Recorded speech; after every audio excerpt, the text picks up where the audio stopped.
Ada darah tinggi, ada darah rendah, ada gula darah, ada asam urat, ada kolesterol, ada rematik, ada kanker darah, ada autoimun, ada penyakit gatal, dan lain sebagainya.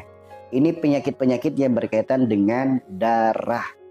Ingat, darah disebut sifat. Darah disebut ruh. Maknanya apa? Siapapun yang terkena penyakit darahnya, maka perbaikilah sifatnya. Kita buktikan, apa benar darah itu sifat? Apa benar darah itu ruh? Yuk, orang ketika meninggal, ruhnya dicabut, darahnya hilang nggak teman-teman? Orang ketika meninggal, binatang juga sama. Ketika meninggal, ruhnya dicabut, darahnya hilang nggak? Darah yang hilang, bersih nggak? Belum tentu. Namun jika ada orang sifatnya baik, perilakunya baik, perbuatannya baik, ruhnya dicabut, darahnya hilang. Darah yang hilang juga bersih. Ketika dimakamkan, jasadnya tetap utuh, bahkan wangi. Inilah orang yang sifat perilaku perbuatannya baik. Siapa? Para kekasih-kekasih Allah. Sifatnya baik, perilakunya baik, perbuatannya baik. Ruhnya dicabut, darahnya hilang, darahnya bersih. Dimakamkan, jasad tetap utuh, bahkan wangi. Tuh, karena sifat perilaku perbuatannya baik. Lantas bagaimana orang-orang seperti kita yang terkadang sifatnya baik, kadang sifatnya buruk. Kadang perilakunya baik, kadang perilakunya buruk. Kadang perbuatannya baik, kadang perbuatannya buruk. Ketika ruh ini dicabut, darah kita hilang. Darah yang hilang belum tentu bersih. Kenapa? Karena Allah sendiri yang berfirman, Ya ayyuhal nafsul mutmainah. Hanya jiwa-jiwa yang tenang, jiwa yang bersih yang dipanggil oleh Allah. Sedangkan yang kotor, dia tetap tertinggal, mengendap di dalam organ tubuh kita.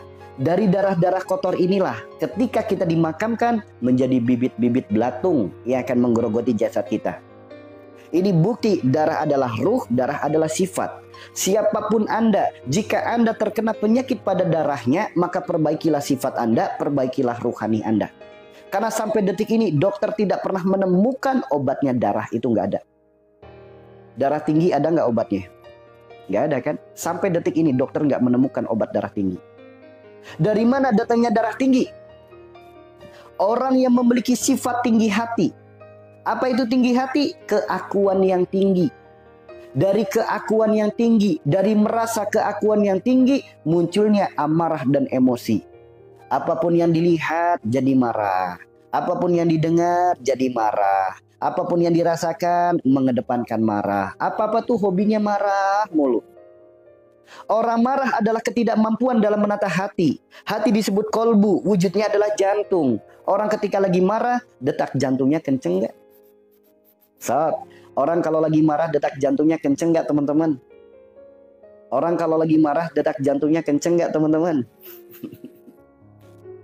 Jantung, fungsinya memompa darah.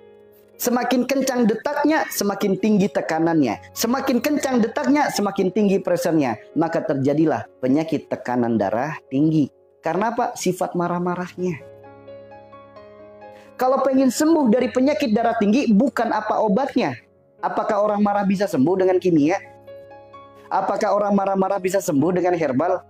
Apakah orang lagi marah bisa sembuh dengan terapi? Gak bisa teman-teman. Marah itu hanya bisa kita tahan. Kenapa Allah sendiri yang berfirman? Innallaha ma'as sabirin. Sesungguhnya Allah bersama dengan orang-orang yang sabar. Orang yang memilih marah ketimbang sabar adalah orang yang memilih jauh dari Allah. Sehingga terbukti orang ketika marah segala kebaikan tertutup, segala keburukan terbuka.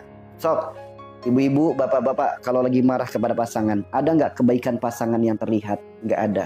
Semua yang muncul adalah keburukan, keburukan, dan keburukan. Jadi sabar itu gak punya batasan.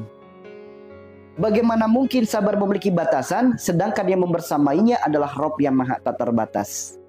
Maka jangan pernah batasi diri kita bersama dengan Allah hanya gara-gara marah.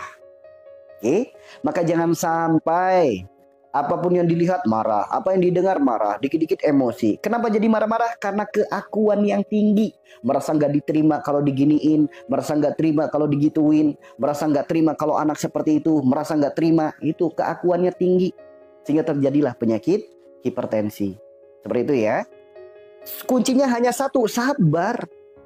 Bagaimana caranya? Wasta'inu bisobri wassalat. Ayo, jemputlah pertolongan Allah dengan sabar. Yang tadinya lihat sesuatu jadi marah, sekarang istighfar.